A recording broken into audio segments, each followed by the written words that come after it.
इस चैनल के माध्यम से हम सीखते हैं मैथ और साइंस की महत्वपूर्ण जानकारियाँ जो मैथ और साइंस के स्टूडेंटों के लिए अति महत्वपूर्ण है। और आज हम सीखेंगे परमाणु। परमाणु किसे कहते हैं, परमाणु किन चीज़ों से मिलकर बना होता है, और परमाणु जिन चीज़ों से मिलकर बना होता है, जो परमाणु के स्थायी कण हैं, उन पर कौन कौन से आवेश होते हैं। जैसे कि हम बोर्ड पे देख पा रहे हैं कि परमाणु 3 चीज़ों से मिलकर बना है, इलेक्ट्रॉन, प्रोटॉन, न्यूट्रॉन। मैं आपको बता दूं कि इससे पहले यह माना जाता था कि परमाणु ही दुनिया की सबसे छोटी इकाई है, लेकिन बाद में पता चला कि परमाणु भी कुछ कणों से मिलकर बना होता है और उनके नाम है इलेक्ट्रॉन, प्रोटॉन और न्यूट्रॉन। या मैं कहूं कि परमाणु की संरचना क्या है, तो आप कह सकते हैं इलेक्ट्रॉन, प्रोटॉन और न्यूट्रॉन। ये परमाणु के स्थायी कण हैं। या क्वेश्चन इस प्रकार से आए कि परमाणु के स्थायी कण क्या है, तो आप कह सकते हैं इलेक्ट्रॉन, प्रोटॉन और न्यूट्रॉन।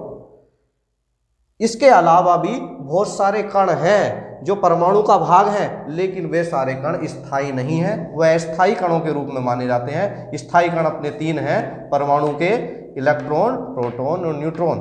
देखिए, इलेक्ट्रॉन पर निगेटिव चार्ज होता है जिसे हम ऋणावेश कहते हैं, प्रोटॉन पर पॉजिटिव चार्ज होता है जिसे हम धनावेश कहते हैं, और न्यूट्रल यानी न्यूट्रॉन पर उदासीन होता है। इन पर ना पॉजिटिव चार्ज होता है और ना ही निगेटिव चार्ज होता है, और जिन चीज़ों पर ना पॉजिटिव चार्ज हो ना निगेटिव चार्ज हो, उन चीज़ों को हम न्यूट्रल कहते हैं।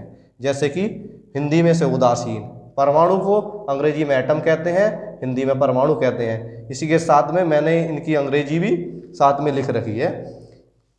और हम यहाँ पे देखते हैं कि ऋणावेश होने के कारण, ऋणावेशित होने के कारण इलेक्ट्रॉन को ई निगेटिव से प्रदर्शित किया जाता है, और धनावेशित होने के कारण प्रोटॉन को पी पॉजिटिव से प्रदर्शित किया जाता है, और उदासीन होने के कारण न्यूट्रॉन को N0 से प्रदर्शित करा जाता है।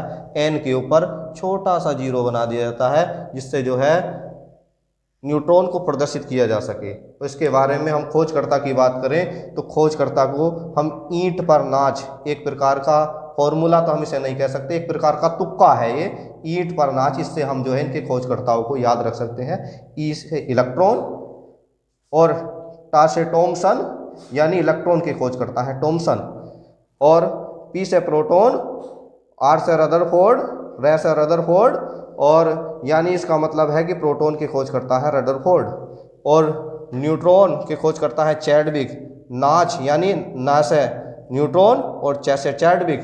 तो इस तरीके से हम इनके खोजकर्ताओं के नाम भी याद रख सकते हैं। एक बार फिर से देखेंगे, इलेक्ट्रॉन के खोज करता है टॉमसन, प्रोटॉन के खोज करता है रदरफोर्ड, न्यूट्रॉन के खोज करता है चैडविक। एक बार फिर से देखें, इलेक्ट्रॉन के खोज करता है टॉमसन, प्रोटॉन के खोज करता है रदरफोर्ड, न्यूट्रॉन के खोज करता है चैडविक। एक बार फिर से हम इसको रिपीट करते हैं। परमाणु 3 चीज़ों से मिलकर बना होता है। परमाणु के 3 स्थायी कण हैं। परमाणु 3 चीज़ों से मिलकर बना होता है, उनके नाम है इलेक्ट्रॉन, प्रोटॉन और न्यूट्रॉन। इस पर होता है निगेटिव चार्ज, इनकी खोज करता है टॉमसन। प्रोटॉन पर चार्ज होता है पॉजिटिव, इसके खोज करता है रदरफोर्ड।